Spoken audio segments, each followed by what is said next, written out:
Pensadores, especialistas, lideresas, educadores, personas. Desde la academia hasta tus canales auditivos, un podcast que habla con los maestros para provocar nuevas ideas en un diálogo emergente. Hola a todas y todos los oyentes del podcast Derechos, un espacio en donde los saberes del aula se transportan a un escenario de conversación. Bienvenidos y bienvenidas a nuestro primer capítulo. Yo soy Sofía Gómez y estaré acompañándolos en este encuentro radial, en donde los derechos y las preguntas que tengamos alrededor de ellos serán el hilo conductor de nuestra charla. Estás escuchando Podcast Derechos, diálogos jurídicos en tus oídos. Nos encontramos con Jonathan Posada González, quien es licenciado en Filosofía y Letras de la Universidad de Caldas, magíster de la Universidad de Manizales en Educación Docencia, docente de Filosofía del Derecho y Pedagogía de la Constitución de la Facultad de Universidad de Manizales. Tiene en este momento un semillero de paz y conflicto. Y bueno, Jonathan, bienvenido a este espacio de conversación. Sofía, pues primero muchas gracias por la invitación y bueno, esperemos que el encuentro de hoy enriquezca un poco pues el conocimiento no solamente en derecho sino en términos generales en cuestiones constitucionales y pues que para los chicos o las personas que deseen ingresar a la universidad pues sea de su total apoyo y agrado en este encuentro. Así es, precisamente para ampliar esto, la conversación es lo que permite conocer un poco más de este tema.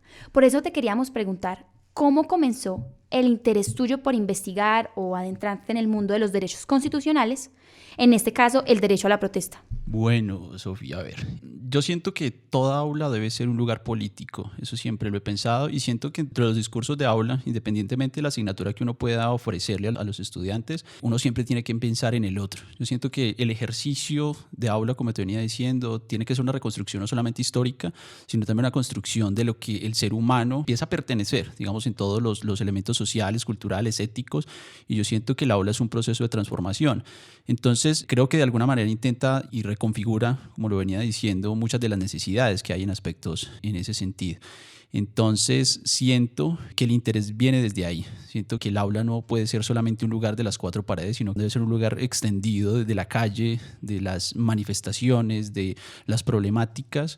Entonces yo creo que ahí nace esa necesidad. Siento que desde ahí empieza uno a establecer y a resignificar muchas de las formas en las cuales uno tiene que empezar a ver el mundo, ver la sociedad, ver la realidad social. Entonces, no sé qué tanto la pregunta del derecho constitucional, pero sí creo yo que de alguna manera el aula tiene que revisar lo que hay alrededor. Yo creo que cuando uno ve la época, cuando uno ve los problemas de época, empieza también a ver que tenemos que tener un discurso, tenemos que tener una charla frente a cualquier tipo de situación que se genere en la realidad y más en la social colombiana, ¿no? Claro, por ejemplo, para entender esa necesidad que tú hablas y convertir esa aula extendida de alguna forma, para comprensión nuestra, ¿cómo entenderías tú, cómo podrías explicarnos el derecho a la protesta ligado a ese tema que nos estás expresando de la libertad precisamente de expresión, de esa conversación que podemos tener?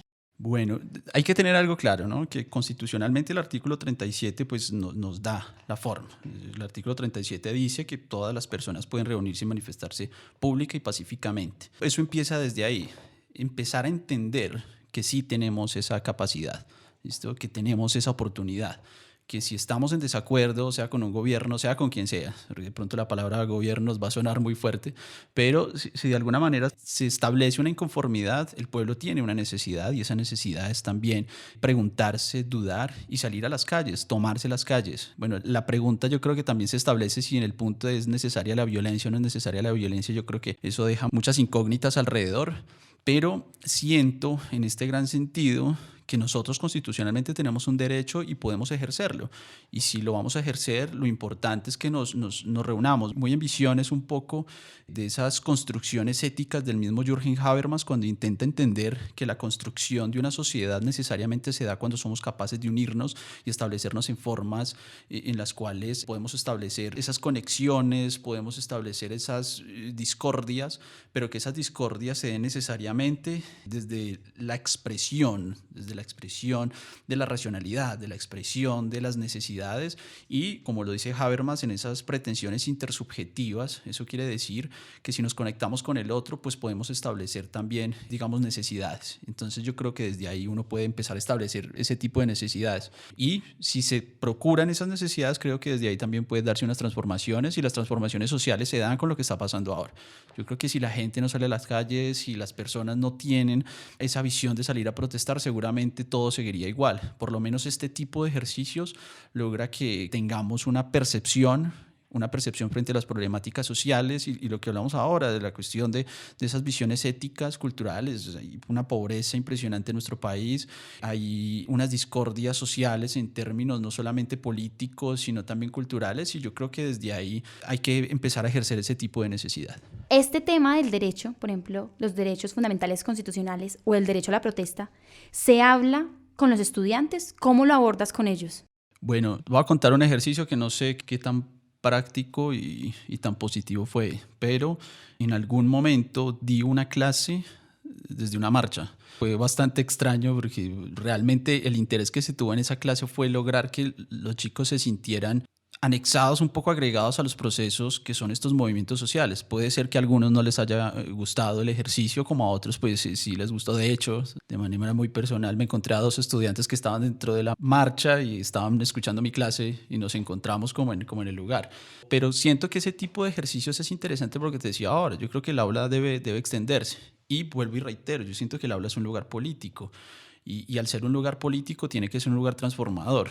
Con los chicos se tiene que hacer ese tipo de ejercicio. Yo creo que con los chicos uno tiene que lograr no solamente hablar al frente de la problemática, sino también cómo el chico se siente conectado con la problemática. Y siento que eso no solamente se da en la cuestión de una marcha, sino que también los procesos artísticos son de vital importancia en este tipo de escenarios y de ejercicios. Tú has visto que los chicos se reúnen, así sea a cantar, así sea a manifestarse por medio de la música, y siento que lo artístico hace parte de este tipo de escenarios. Entonces mira que yo siento que las transformaciones se tienen que dar y siento que el aula es el lugar en el cual debemos pertenecer para eso. O sea, yo no puedo desconectar el aula de lo que pasa en la realidad social colombiana, sea regional o sea internacional. Yo creo que las problemáticas deben contarse. De hecho, en muchos ejercicios de aula yo intento hacerlo, o sea, no solamente lo que hice en esa clase, en algunos momentos, por ejemplo, una asignatura que doy de teoría de la argumentación, vamos a tomar fotografía al centro, cosa que en derecho se ve muy poco, pero entonces hacemos un ejercicio de fotografía, nos encontramos en el centro y les digo a los chicos, una fotografía en la cual ustedes reflejen un problema social de la ciudad, un problema del derecho en sí mismo. Entonces podemos ver ventas informales, podemos ver la prostitución en el centro, podemos ver la pobreza, podemos ver desplazamiento interno. O sea, hay muchas problemáticas que uno empieza a mostrar, pero siento que esos escenarios artísticos también lo permiten, ¿sí ves? Entonces yo no me puedo quedar con el discurso del aula solamente, porque el discurso del aula no nos deja rompernos en paradigmas, muy en visiones de Thomas Kuhn al hablar de paradigmas.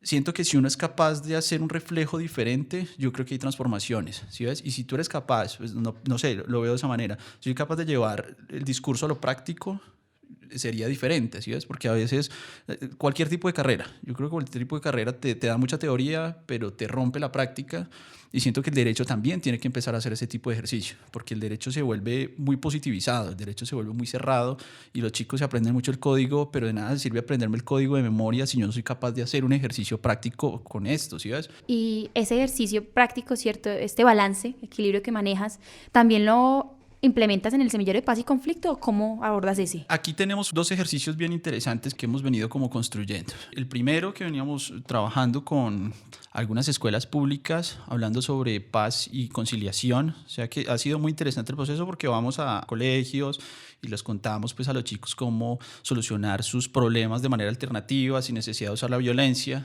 ¿cierto? Entonces hemos tenido pues unas prácticas bien interesantes. De una vez en las instituciones educativas los chicos hacen su trabajo social con nosotros, entonces ellos son los que hacen unos talleres, ellos mismos son los que construyen el discurso. No sé, supongamos que vamos a hacer un taller sobre el bullying, sobre cosas por el estilo, entonces los mismos chicos son los que construyen los talleres y ellos van y los dan en las instituciones. Gracias pues al semillero tenemos el acompañamiento. Pero bueno, digamos que esos son procesos, como te decía ahora, de transformación, que no se queda solo en el aula, sino que, bueno, cómo nos conversamos. Y hemos tenido la oportunidad, que yo creo que antes de la pandemia veníamos trabajando muy bien, lastimosamente nos pararon por la cuestión de la pandemia, pero logramos inclusive traer a la universidad varios excombatientes de FARC y ELN y tuvimos una conversación bien interesante con ellos acerca de todas las narrativas del proceso de cómo llegan a estos espacios. Tuvimos aquí un foro que se llamó Paz y Reconciliación, que fue muy interesante, los chicos se encontraron, pues los chicos de la universidad se encontraron con excombatientes, escucharon sus problemas, su vida. Eso para mí es vital, porque siento que a veces las narrativas dicen mucho más que lo que uno puede ver en la misma realidad. Hay cosas que desconocemos y siento que esas narrativas nos transforman. Entonces, desde ahí yo siempre he pensado que uno como profesor tiene que buscar la forma de que, como decía ahorita, se rompan paradigmas, y si uno rompe paradigmas, seguramente un estudiante se va a sentir más allegado frente a los discursos teóricos. Entonces yo creo que se puede lograr desde ahí. Eso noto porque precisamente esa cercanía que de pronto consideran los estudiantes es porque son coautores contigo, de alguna manera participan como con un papel protagónico de dichos semilleros de las clases, y al fin y al cabo pues se empoderarán de algún momento de los discursos que están aprendiendo. En ese orden de ideas, en cierto modo, el conocimiento que tienes con respecto a estos derechos, el derecho a la protesta, la divulgación de información que haces en tus clases, fue adquirido también en la academia, ¿cierto? En la facultad, gran parte en ese equilibrio que estamos teniendo. ¿Por qué crees y que sería recomendable estudiar derecho? Yo no soy abogado. A mí me hacen mucho esta pregunta, pero yo siento que, y yo se lo digo mucho a mis estudiantes, yo les digo, lo más importante del derecho es que ustedes van a tener las herramientas jurídicas para transformar la sociedad. Y eso para mí es vital, porque yo les digo a ellos, yo tengo un discurso, me gusta lo que hago, porque yo soy feliz haciendo lo que hago, pero mi discurso se limita a un aula. Pero yo digo a ellos, vea, si ustedes son capaces, y les pongo ejemplos que pueden parecer un poco tontos, pero si ustedes ven que hay una problemática donde hay una vía, que los carros están pasando muy rápido, ustedes tienen las herramientas jurídicas para que por lo menos pongan un reductor de velocidad, usted ya está transformando la sociedad. Puede parecer chiquitico. Si usted ve que hay un problema con las ventas informales en la ciudad y usted puede poner una acción de tutela o puede poner algo para que por lo menos estas personas puedan vender en la calle, puedan llevar un sustento a la casa, usted tiene las herramientas jurídicas para hacer eso. Para mí eso es un conocimiento vital, y desde ahí yo puedo transformar sociedad. Yo he pensado que el derecho a mí me ha dado todo, independientemente de que no sea abogado. Yo siento que da las herramientas necesarias para cambiar el mundo, ¿sí ves?